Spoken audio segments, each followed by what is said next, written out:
देखिए, शादी तो शादी होती है और जाहिर सी बात है कि दुल्हन को अपनी शादी को लेकर ना काफ़ी सपने होते हैं और वो एक्साइटेड भी इसीलिए हो जाती है। तो क्या हुआ अगर दूल्हे मियाँ के 3-3 बड़े बच्चे हैं और दूल्हा दुल्हन की ये दूसरी शादी है। अब शादी तो शादी है, सपने तो इन्होंने भी बुने थे। किन की बात कर रही हूँ? काव्या और वनराज की, क्योंकि काव्या जो है जुट चुकी है अपनी शादी की तैयारियों में।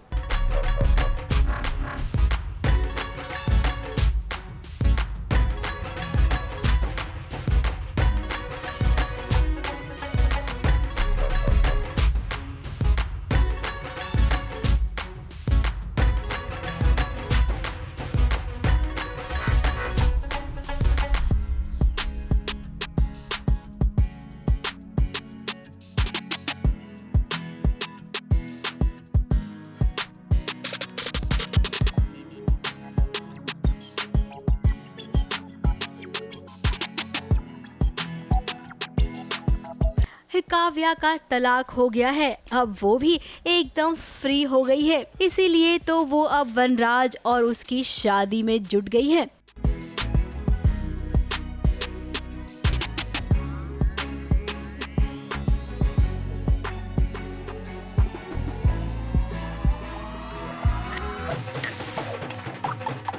शादी का फंक्शन कैसे होगा, हल्दी मेहंदी संगीत और हाँ फेरों में कौन क्या क्या पहनेगा, इस सब का कपड़ों का स्टाइल कैसा होगा, ये सब कुछ काव्या तय कर रही है। जरा देखिए।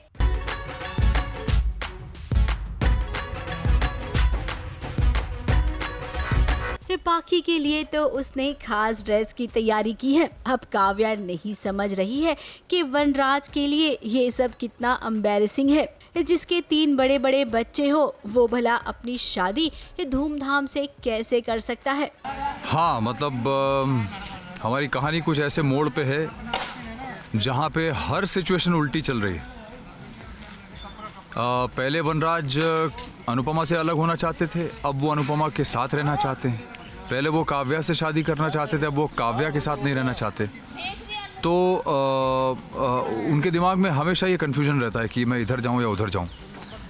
बट अब एक ऐसा माहौल बन गया है, एक ऐसी सिचुएशन आ गई जहाँ पे उनका अनुपमा के साथ भी डिवोर्स हो चुका है, काव्या का भी डिवोर्स हो चुका है और अब इसके पास कोई वजह नहीं है कि वो काव्या को शादी के लिए मना कर पाए। खैर काव्या ये बात नहीं समझेगी। एक और शादी की तैयारियां जमकर हो रही है तो दूसरी ओर वनराज नहीं चाहता है काव्या से शादी करना, क्योंकि वो तो अभी भी अनुपमा को लेकर फैसला नहीं कर पा रहा है। सभी लोग मुझे समझाने की कोशिश कर रहे हैं इस वक्त। मेरे जो बापूजी हैं वो भी, बा भी, वो भी, तो ये सब लोग मुझे यही समझाने की कोशिश कर रहे हैं कि अभी भी वक्त है, सोच लो समझ लो, क्योंकि तुम्हारे चेहरे पे अभी तक खुशी नहीं दिखाई दी है शादी की।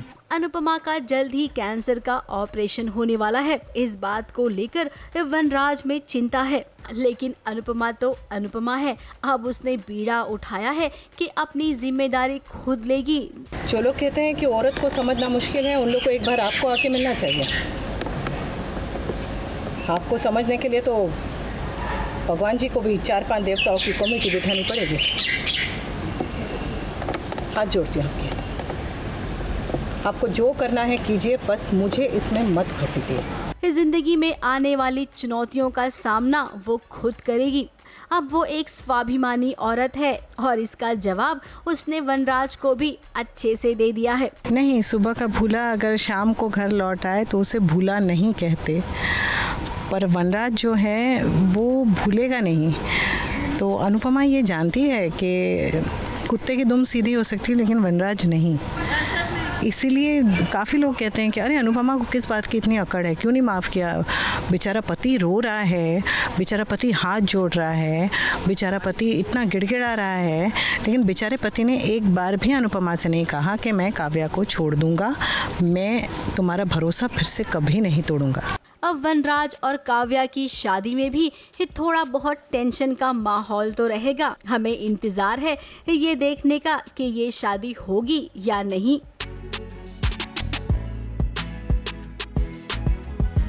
कैमरामैन इरफान शेख के साथ एबीपी न्यूज रिपोर्ट।